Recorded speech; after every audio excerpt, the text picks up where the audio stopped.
Can you hear me? Yeah, talk like me. Okay, that's like, so I'm gonna be talking. Yeah. Talk like Carly. The other day I was on a Zoom call or something. I was like, why am I screaming right now? Like, was that you? Yeah. I was like, why am I yelling? You can hear me perfectly I can hear you just right fine. now. Yeah. What is wrong with me? Okay, do we need to clap again or are we good? You're good. Great.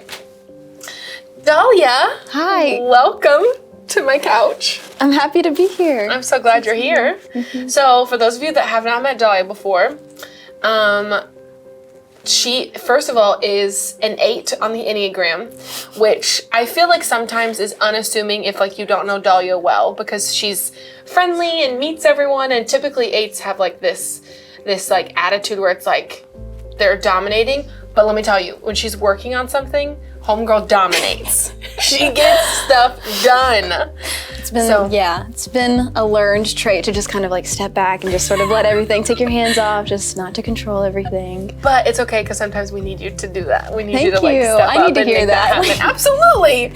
Wow. That's awesome. So, okay, tell us a little bit about, actually, before we do that, I want you guys to know, today we're going to talk about kind of like what we're experiencing through this quarantine and how to continue to be creative. Dahlia is definitely one of the more creative people that I know, for sure. She can do a lot. I'm not even going to start to name the things she can do because I'm for sure going to miss something. But tell us like a little bit about what you do as far as a creative goes and things that you enjoy doing. Well, on one hand, like I love serving here at Grace. I'm a part of like just different ministries, young adults, youth, and like media, and just lots of different stuff. So, and I also I work at a photography studio. Yes, yes, there's a paycheck involved. Yes, I work at a photography studio, one that has been deemed non-essential in this time. So I've kind of been just like working at home, trying to still make things happen. And also I do freelance stuff. And I like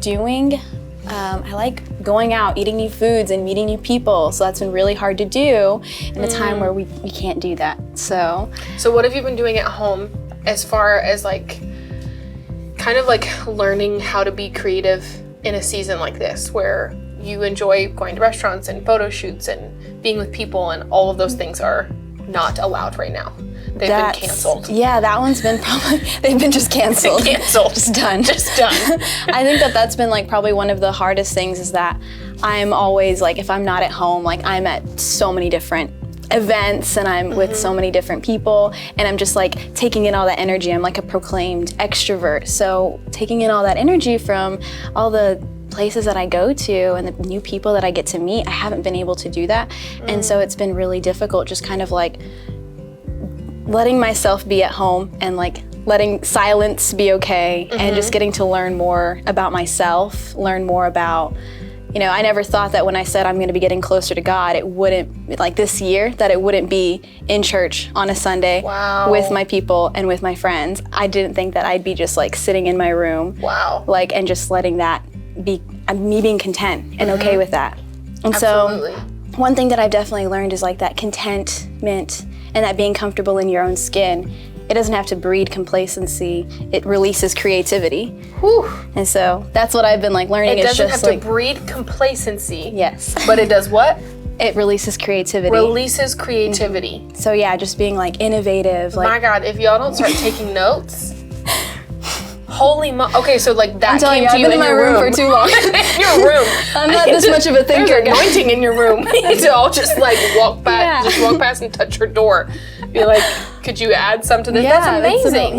So it's been a learning process, and it's been exciting. Just kind of like figuring out like, okay, I'm okay on mine. I think we were talking about it the other day, like, I don't have to have all these responsibilities like all these other places. Like, yes, I still have responsibilities to people and to, you know, myself, but like in different capacities now. So being comfortable and okay with that. So I've found that there's some things that I'm not technically good at doing all the time. And I'm making myself become good at it. And it's so small, but I do not make my bed every day. Like, just doesn't happen. But since this quarantine has started, I have made it every single day. And it's helped just kind of like set my tone for the day. Yeah. And it's so difficult for me to like sometimes to remember that whenever I get out of habit of things. So it's like if I get out of the habit, it seems gruesome to have to jump back into the habit. So is there anything that like you found yourself that you were in habit of or not in habit of, and now you've kind of been able to like get back on track with being at home? Yeah, I think that's one thing, is the making the bed. Like I finally got to do things that I've been putting off for a long time. Like, and this is the perfect time to start up good and new habits, like good habits. I stopped biting my nails, and I think that I know that that's kind of crazy. Praise God. I know it's such an awful habit, but I think that was like an anxious like nature in me that I didn't realize I was anxious over so many different things, just like random stuff. And so I would just like, just kind of be sit, and I would just like, and that just kind of shows like the taking control over certain things. Like if things were out of my control, then I would like react that way. An unmet need, exactly. Okay, so unmet needs, we talked about this just earlier, and it's this idea that from pre-COVID and the normalcy that we had things in order in our lives, whether it was out of order to other people or not technically in the way in the order we wanted it. We knew it. It was familiar. Now that we are in a state where everything is unfamiliar, there are a lot of gaps in our lives right now. And some of those can be considered unmet needs. And if you had this need of being in control of things, not like a control freak, but like control of things in your life, which every adult should feel that way. And now that control has been removed from you, or other things, pre-COVID that you were anxious about, it was an unmet need. Yeah. But you figured out a way to meet it because you don't bite your nails anymore. Right, and it was just like learning that like, okay, learning this different type of surrender. Like so often, like I make all of these plans, and I'm like, and I ask God to bless these plans that I've made in advance, and I'm like, okay, I've already made them, but God, if you can bless them. Yeah. Instead of living in the promise of the plans that He's already made. And so I just like, instead of just surrendering to that, like He's already made these plans for me, so live in the promise of that and stop taking control over everything. Stop like, trying to get your hands on stuff and just like make it better and like make schedules and all these things. Like just be you.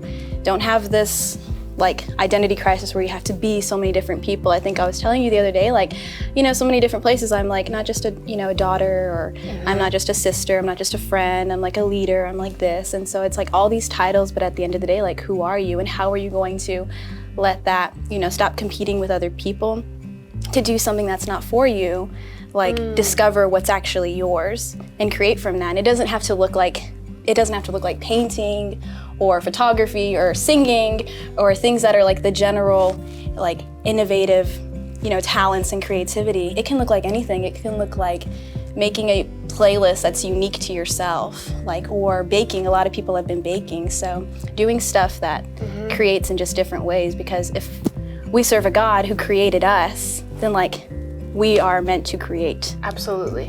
No matter what that looks like. Absolutely. So that makes me think of, we talked about this earlier too, Ecclesiastes 9:10. Whatever your hand finds to do, do it with all your might. And the verse continues on, and it talks about all these things that could happen to us. That the swift doesn't win the race, and I'm paraphrasing on a lot of this, but the strong doesn't win the award, and the most creative doesn't win the blue check mark, so to speak. But at the end of it, it says, at the end of the verse, it says time and chance happen to us all. And right now I feel like we're in a season where time and chance are happening to us. But it is preceded by whatever you find to do with your hands, do it with all your might. That's so good. And I love that verse, because it's just anything, no matter what you're doing, do it with excellence. Do it with just knowing that you have the ability to do so, and in that in itself is incredible to me. So yes, that's awesome. Well, thanks for being here with me. Thank you for letting me be here. Yes, love this. I love this it. Side of we need to do this again. I know. Yeah, normally she's not on this side of the camera. Normally she's on that side of the camera. She's normally taking pictures of people who are doing this.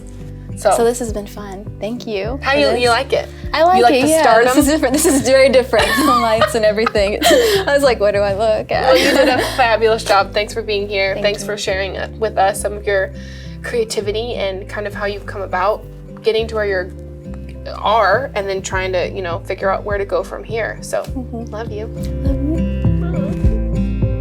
Love.